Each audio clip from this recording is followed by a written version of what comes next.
E o ponto que eu quero trazer sobre esse papo aqui, ó, não tá chegando ao fim não, tá, pessoal? A gente vai longe aqui. Mas o ponto que eu quero trazer sobre esse papo é que, pelo menos eu, e por favor, me digam se vocês concordam, a gente não tá dizendo aqui que a dificuldade vai ser a mesma para todo mundo. Eu acho que a meritocracia, ela pressupõe sobre alguma esfera igualdade de oportunidades, ou pelo menos oportunidades parecidas para todo mundo que eles consigam executar ali naquele ponto. Ou que eles consigam ascender fruto do próprio trabalho. A dificuldade é completamente diferente para cada pessoa. Cada um sabe a cruz que carrega, cada um sabe o peso que carrega, cada um sabe a dificuldade que enfrenta. Entretanto, a minha visão é que os verdadeiros vencedores são aqueles que param de querer jogar a culpa no mundo, no universo, nas outras pessoas, e eles puxam a responsabilidade para si e falam assim, cara, o mundo é injusto, o que é que eu posso fazer independentemente das circunstâncias negativas que eu tô vivendo? Os verdadeiros vencedores são aqueles que agem independente dessas circunstâncias. Porque o que a gente mais tem é gente que aponta o dedo até para Deus e fala assim, por que Deus me colocou nessa situação? Só que, presta atenção, ele é tão egoísta, ele é tão arrogante, ele é tão prepotente, ao ponto dele achar que Deus, pessoalmente, ele é tão relevante que Deus colocou um alvo nas costas dele, tá ligado? E olhou e falou, é você que vai se ferrar na vida. E ainda reclama porque acha que merecia algo melhor. Exato. Cara, é injusto. E foda-se. É o que você pode fazer a partir disso. E não é o que é sempre o que você enxerga a partir do que é. Então, a gente aprende na PNL e várias outras coisas que a gente consegue reconfigurar as imagens das coisas que chegam até a gente.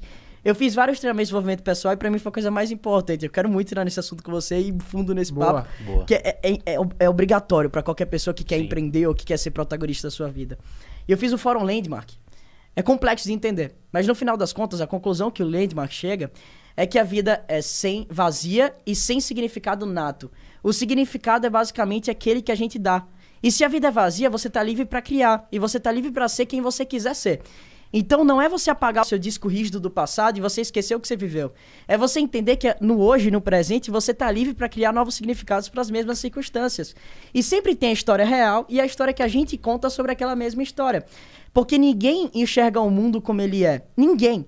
A gente sempre enxerga o mundo como a gente é, através das nossas próprias lentes, que foram configuradas através das nossas vivências, foram configuradas através das pessoas que estavam com a gente.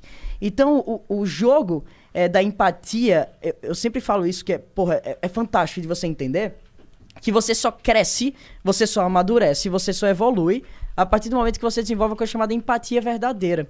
A empatia verdadeira não é você se colocar no lugar da outra pessoa, é você buscar enxergar o mundo através dos olhos daquela pessoa.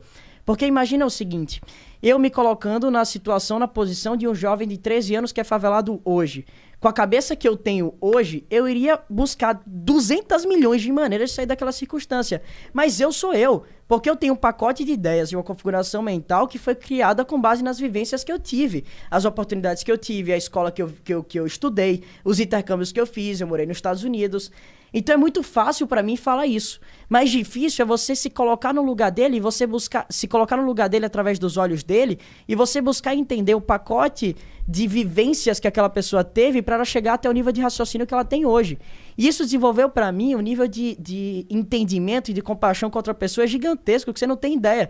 Porque hoje as pessoas me criticam e eu consigo olhar pra ela e eu consigo me colocar no mundo aos olhos dela e falar o seguinte, cara, talvez naquela circunstância, nessa posição, eu estaria fazendo o mesmo. Falaria a mesma coisa. Falaria a mesma coisa. Cara, isso que você comentou, tem algo que é abordado bem similar no livro A Psicologia Financeira, né, que inclusive eu tô terminando de ler.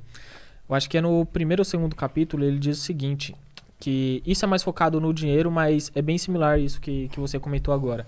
Que a nossa visão exatamente de mundo, né, corresponde... A nossa visão de mundo, que nós identificamos é 0,0001%, mas do que acontece de fato 80% no mundo. Então vem de acordo com essas experiências.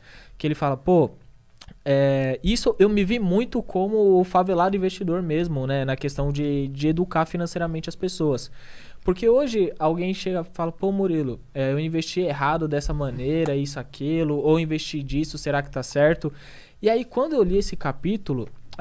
eu lembrei exatamente dessas pessoas, porque eu falei, ela tomou essa decisão baseado nas experiências dela, na vivência dela, com as crenças limitantes relacionadas ao dinheiro, né, seja investindo conservador ou com risco maior, e que é exatamente na posição financeira que ela está hoje, né? Então, a partir do momento que eu, de certa forma, enxerguei o lado dessa pessoa, eu falei, pô, possivelmente eu tomaria a mesma decisão financeira. E ela tá certa. Entendeu? É esse o ponto.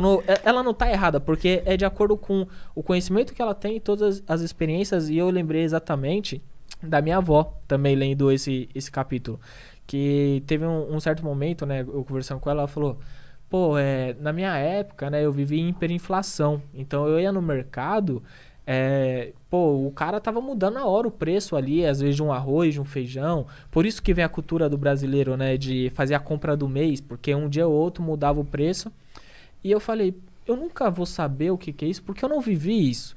E eu entendo hoje a posição financeira da minha avó de ser muito mais conservadora do que comparado a mim, que já estou correndo um risco maior, porque eu não vivi esse momento de hiperinflação. E é justamente o que você falou, só que eu trouxe para o contexto de finanças, que relacionado ao empreendedorismo, tem gente que não vai entender, obviamente, porque ela está vivendo outra coisa, e isso não quer dizer que ela está errada. Esse é o ponto que a gente tem que levantar aqui.